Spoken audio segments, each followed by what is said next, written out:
Chaque jour, Charles et Carole vous présentent la leçon de l'école du sabbat.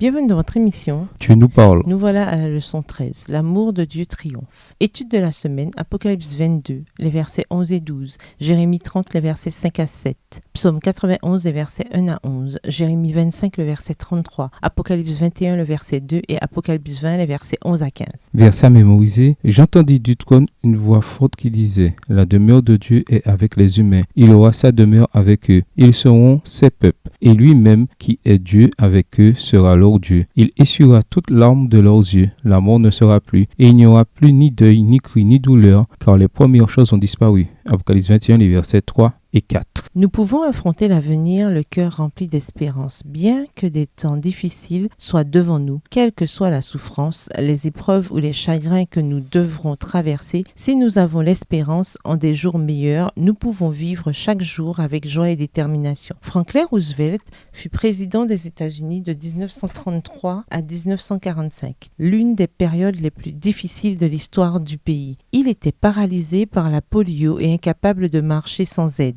Il écrivit un jour: « Nous nous sommes toujours accrochés à l'espérance, la croyance, la conviction qu'il y a une vie meilleure, un monde meilleur derrière l'horizon. » Albert Einstein, l'un des hommes les plus brillants qui ait jamais existé, a écrit: « Apprenez d'hier, vivez pour aujourd'hui et espérez pour demain. » Alfred Tennyson, poète britannique populaire de l'époque victorienne, a écrit un jour: « L'espérance sourit au seuil de l'année à venir, murmurant: ce sera plus heureux. » Dans la dernière leçon de ce trimestre, nous étudierons l'amour inébranlable de Christ durant la période la plus palpitante de l'histoire de l'univers, ainsi que son triomphe total et absolu dans la grande controverse entre le bien et le mal. Le dernier livre de la Bible, l'Apocalypse, nous donne de l'espoir pour aujourd'hui, demain et à jamais. Au revoir. Et à demain si Dieu veut.